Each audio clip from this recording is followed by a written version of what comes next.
अखण्डमण्डलाकारम् व्याप्तं येन चराचरम् यत्पदं दर्शितं येन तस्मै श्रीगुरुवे नमः। मूकं करोति वाचालं पङ्गुलङ्घयते गिरिं यत्कृपातमहं वन्दे परमानन्दमाधवम्। आद्याशक्तिस्वरूपाय परमानन्दकारिणीं उभौ रूपं समाविष्टं राधे कृष्ण नमाम्यहम्। राधे कृष्ण नमाम्यहम्। राधे कृष्ण नमाम्यहम्। श्रीमत् नारायण नारायण नारायण भजमन नारायण नारायण नारायण। श्रीमत् नारायण नारायण नारायण भजमन नारायण नारायण नारायण भजमन नारायण नारायण नारायण। श्रीमन्नारायण नारायण नारायण। प्रेम से बोलिए भजमन नारायण नारायण नारायण। श्रीमन्नारायण नारायण नारायण। जय श्री कृष्ण। आप सभी भक्तों को पंडित श्री लल्लन पांडे का जय श्री राम, जय श्री कृष्ण। हाँ तो भक्तों, कथा चल रही है ब्रह्म ज्ञानी पुरुषों के लक्षण पर। कहाँ कथा चल रही है? हाँ, आपने ब्रह्म ज्ञानी पुरुष कैसे रहते हैं, कैसे उठते बैठते हैं, कैसे खाते हैं, कैसे काम करते हैं, समाज में किस भांति चलते हैं, इस विषय पर चिंतन चल रहा है। और आपने पहला लक्षण देखा, दूसरा लक्षण देखा। आइए अब आज की कथा में हम तीसरे लक्षण पर विचार करते हैं। भगवान श्री कृष्ण श्रीमद् भागवत गीता के दूसरे अध्याय में आगे कहते हैं, दुखे सो अनुद्विग्न मना और सुखे सो विगत स्पृहा वीतराग भय क्रोधो स्थित धीह मुनि उच्यते। यानी दुखे सो अनुद्विग्न मना, दुखों में विचलित न हो। असुखेषु विगत स्पृह, सुखों में भी कोई इच्छा न हो। वीतराग भय क्रोध, राग यानी द्वेष, भय और क्रोध से मुक्त हो। ऐसा व्यक्ति क्या होता है? स्थिति मुनि उच्यते। ऐसे ज्ञानी पुरुष को स्थित धीर कहते हैं, यानी उसकी बुद्धि स्थिर हो चुकी है, वो परमात्मा में स्थिर हो चुका है। अब इसी श्लोक के गहराई में विचार करते हैं। दुखेषु अनुद्विग्न मना, जब दुख आते हैं तो कोई चिंता न हो, वह विचलित न हो। अब एक बात आप सभी लोग पूछ सकते हैं कि भाई जब संकट आ गया, मान लीजिए किसी का एक्सीडेंट हो गया, चोट लग गई, अब क्या करेंगे? लोग तालियां बजाएंगे? अरे कोई ताली तो बजाएगा नहीं, खुशी तो मनाएगा नहीं। किसी पर किसी प्रकार का कष्ट हो जाए, संकट हो जाए, तो यह समाज का नियम है कि लोग दुखी हो ही जाते हैं। और वे तो दुखी होते ही हैं, उनके सगे संबंधी भी दुखी हो जाते हैं, और उन्हें देखने आने वाले पास पड़ोस के लोग भी दुखी हो जाते हैं, सहानुभूति व्यक्त करते हैं। अब बताइए ज्ञानी पुरुष क्या करें यहां? यही तो अर्जुन ने पूछा है कि सामाजिक परिस्थितियों में ज्ञानी पुरुष कैसे रहते हैं, और यही हमें चिंतन करना है। आपने ज्ञानी पुरुषों के 2 लक्षण देखे, अब ये तीसरा लक्षण पर विचार करते हैं। ज्ञानी पुरुष चाहे बड़ा से बड़ा कष्ट आए विचलित नहीं होते। उनके सिर पर जब संकट आता है तो भी विचलित नहीं होते। तो बताइए दूसरों का संकट देख करके वो विचलित कैसे होंगे? विचलित होते ही नहीं। हाँ, लेकिन इसका मतलब ये नहीं कि वो ताली बजाते हैं, वो प्रसन्नता भी नहीं व्यक्त करते। यानी न वो प्रसन्न होते हैं और न दुखी होते हैं, समभाव रहते हैं। यह ज्ञानी पुरुषों का लक्षण है। चौथा तीसरा लक्षण है कि चाहे दुख आए तो भी, सुख आए तो भी, ऐसे ज्ञानी ब्रह्म ज्ञानी पुरुष न तो दुखी दिखते हैं और न तो खुशी दिखते हैं। और यह तो दिखने की बात हुई, और अंदर से भी न तो वे दुखी होते हैं और न तो खुशी होते, समभाव रहते हैं। कैसे रहते हैं? आइए उदाहरण से स्पष्ट करते हैं। मान लीजिए कोई व्यक्ति है, कोई भी व्यक्ति है, उसके ऊपर कोई भारी संकट आ गया। अब लोग क्या कहेंगे? तो लोग चाहे जो हो, लेकिन अगर ज्ञानी पुरुष है तो जानते हैं वो क्या कहेगा। वो कहेगा कि यह भाग्य में लिखा था, संजोग वश था, और श्री हरि की कृपा से यह कष्ट आ गया। अच्छा हुआ, एक प्रारब्ध कर्म कम हो गया, भोग लेंगे, छुट्टी हो जाएगी। पूछिए क्यों? क्योंकि ज्ञानी पुरुष इस बात को जानते हैं कि अवश्यमेव भोगतव्यम कृतम कर्मम शुभाशुभम।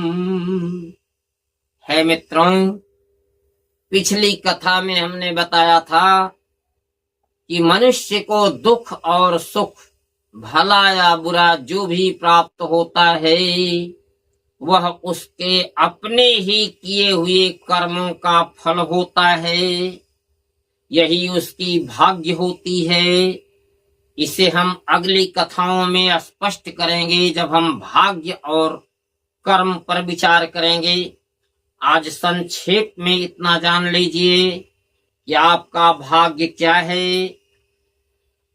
आपने पिछले जन्म जन्मांतरों में, इसे भी हम आगे स्पष्ट करेंगे कि एक ही जन्म नहीं, अनेकों जन्मों के कर्मों का योग फल मिलता है। यानी पिछले जन्मों में आपने जितने भी कर्म किए हैं वो, और इस जन्म में अब तक आज तक आपने जो भी कर्म किए हैं, ये इन सबको सापेक्ष फल।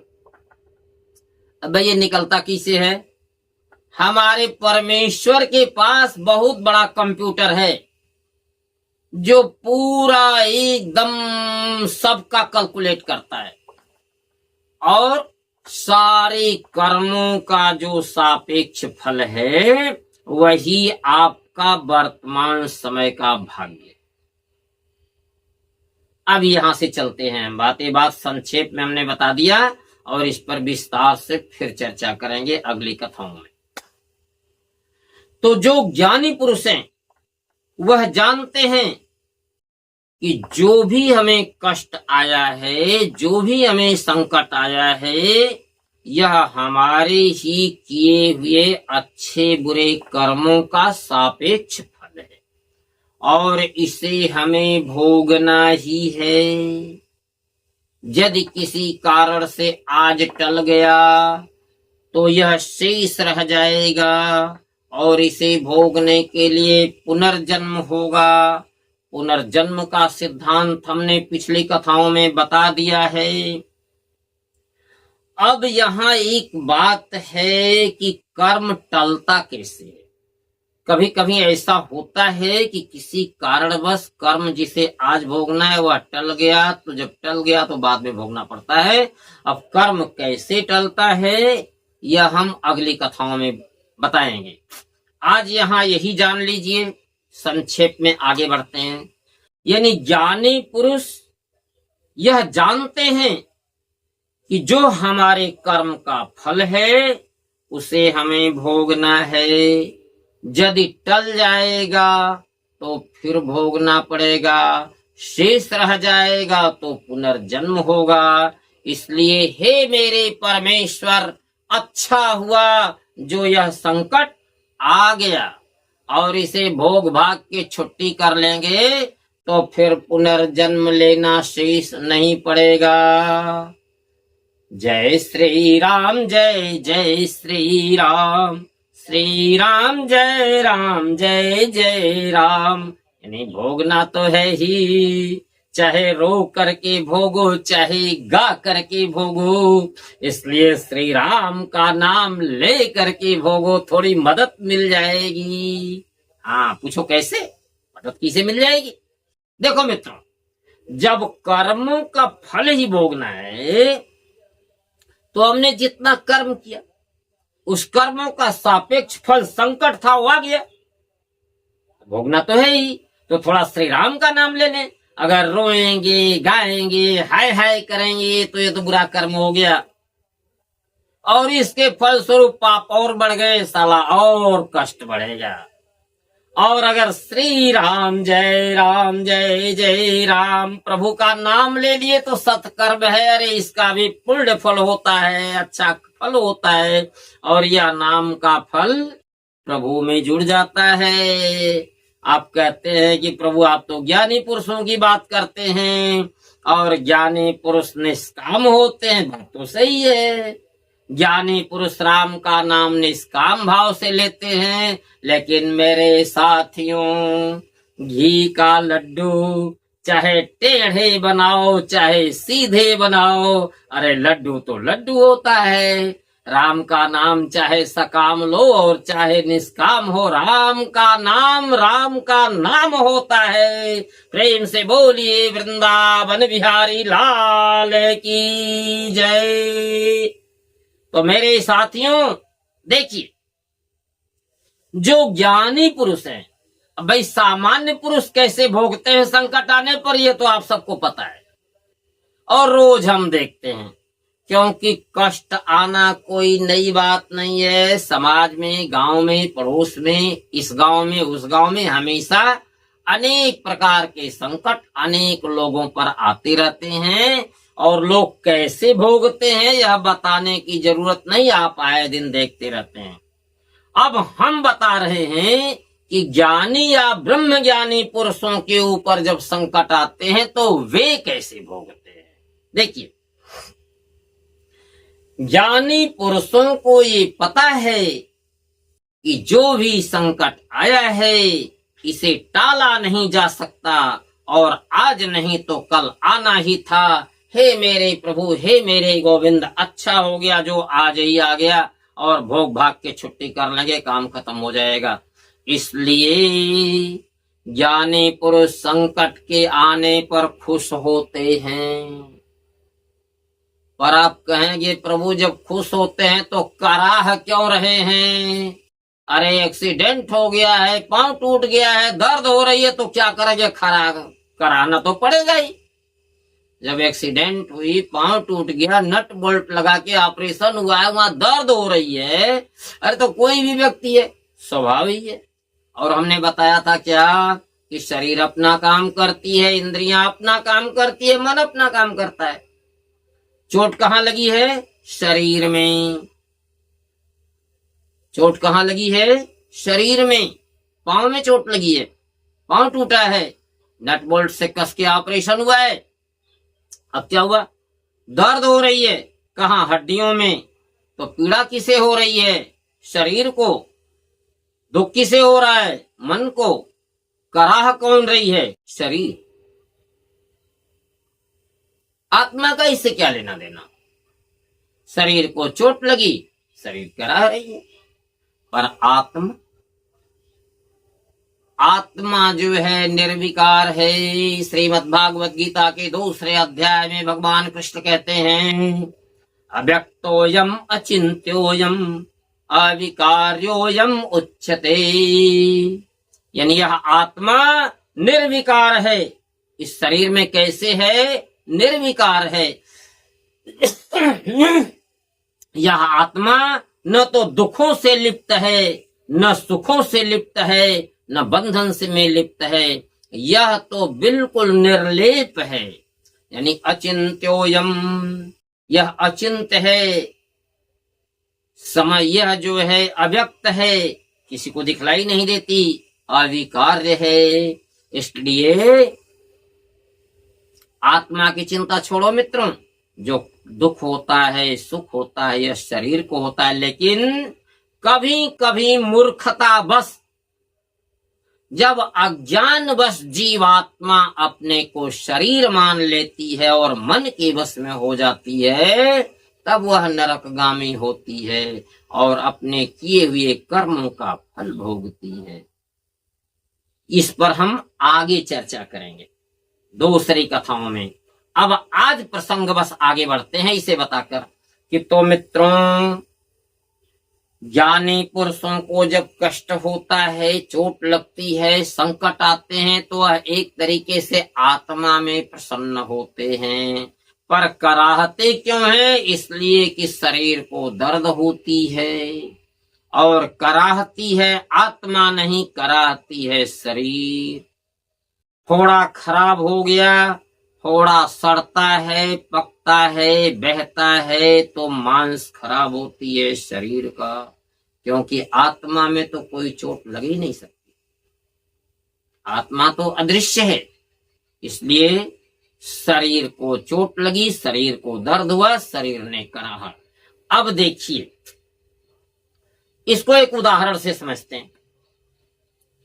मान लीजिए किसी व्यक्ति के सिर पर आपने बोझ रख दिया, वह बोझ को उठाए चल रहा है, तो आप कहेंगे भैया खुश हो कि दुखी हो? उससे पूछेंगे तो देखिए, बोझ को उठा करके वह खुशी भी होगा, दुखी भी होगा, और न उसका खुशी दिखलाई देगी न दुख दिखलाई देगा, वह समभाव में रहेगा। तीनों कैसे होता है इसको देखिए, समझते हैं। किसी भी व्यक्ति के सिर पर अगर आप बोझ उठा देंगे तो वह प्रसन्न होता है। क्यों प्रसन्न होता है? क्योंकि व्यक्ति 2 ही कारणों से बोझ ढोता है।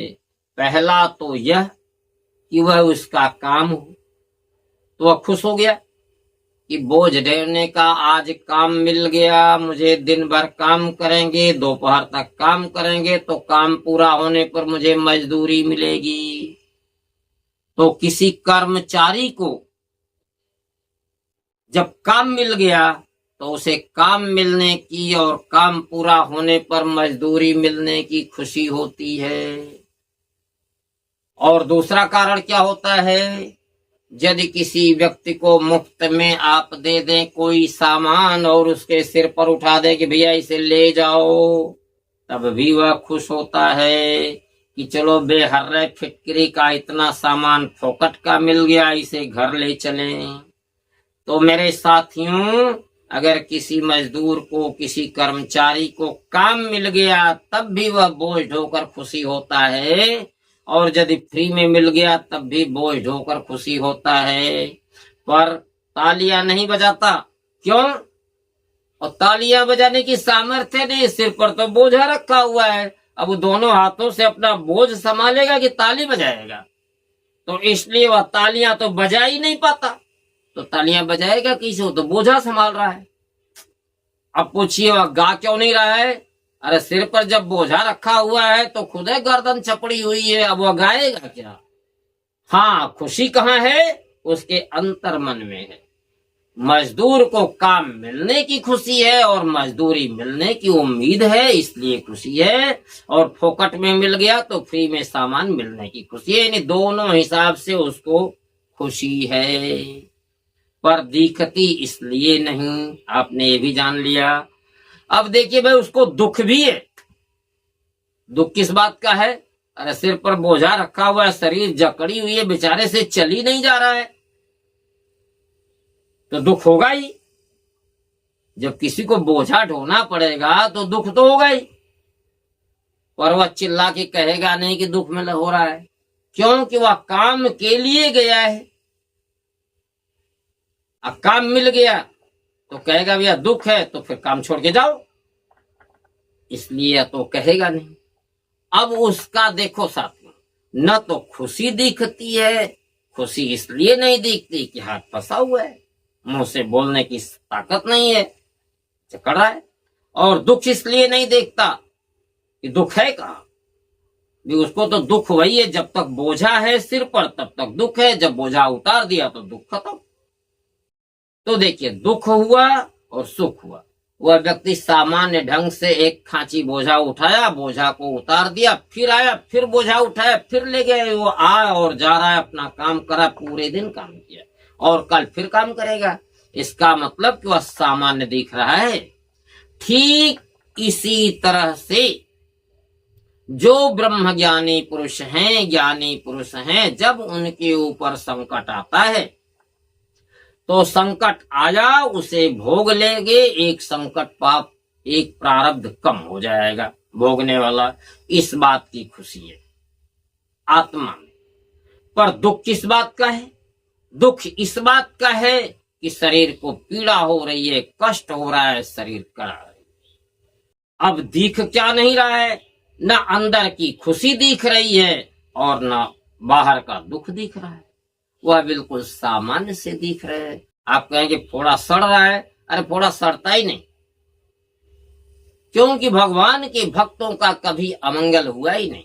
चाहे कितना ही बड़ा घाव आ जाए, कितना ही बड़ा संकट आ जाए, संकट आया है भोगने के लिए और जाएगा, क्योंकि उसको टलना ही सत्य है।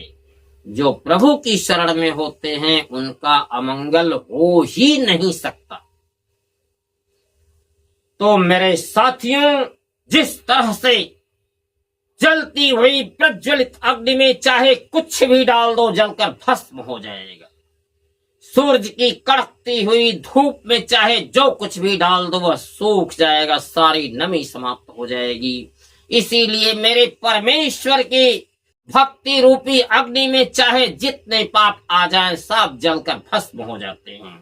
इसलिए ब्रह्म ज्ञानी पुरुषों का अगर पांव भी टूट गया तो समझ लो वह जुड़ जाएगा, फोड़ा भी हो गया तो समझ लो टूट जाएगा। चाहे जितनी बड़ी चोट लग जाए, चाहे जितनी बड़ी संकट आ जाए, वह सब आया है।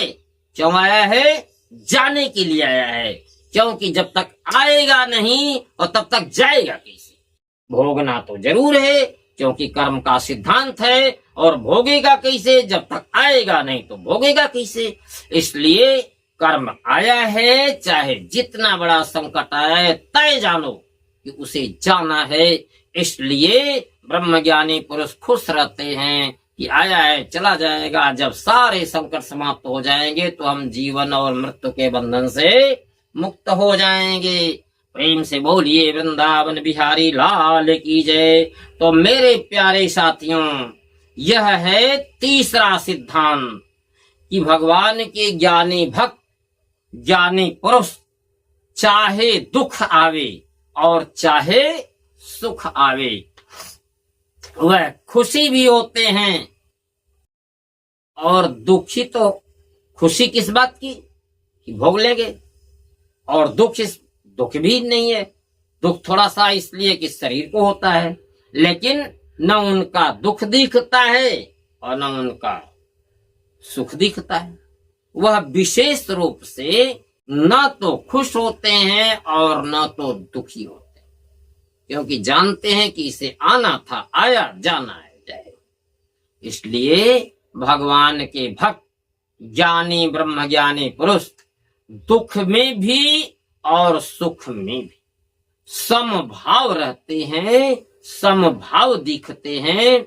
और जब वे समाज में किसी दूसरे को भी देखते हैं तो समाज की परिस्थितियों के अनुसार ऊपर से सहानुभूति व्यक्त करना आवश्यक है। इसलिए लोक परंपरा का पालन करते हुए सहानुभूति व्यक्त करते, क्योंकि यही लोक रीति है। और ज्ञानी पुरुष लोक रीति और वेद रीति के सापेक्ष उचित अनुचित का व्यवहार करके इस समाज में जीते हैं।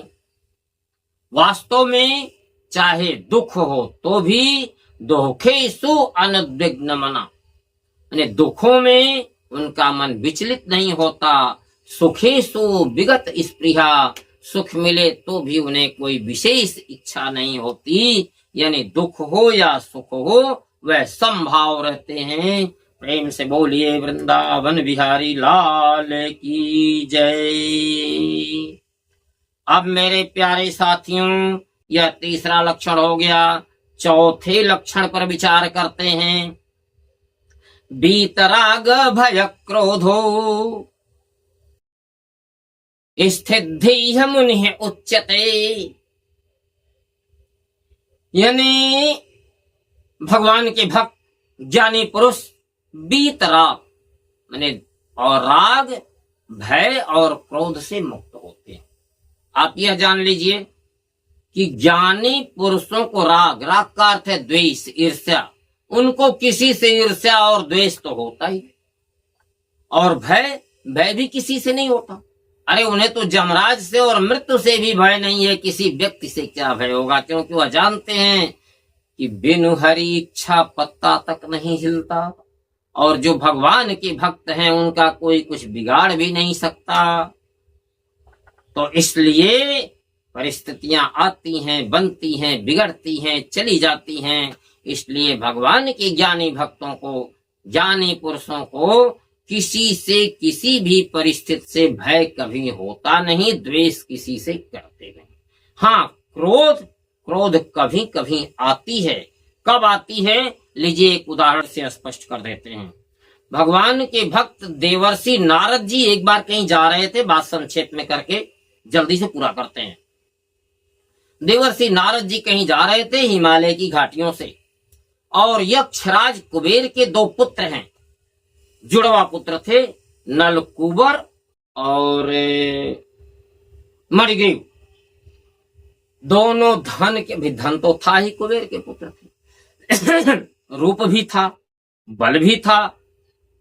दोनों मतवाले होकर के हिमालय की घाटियों में बहुत सी स्त्रियों के साथ विहार कर, संजोग से देवर्षि नारद जी उसी रास्ते जाने।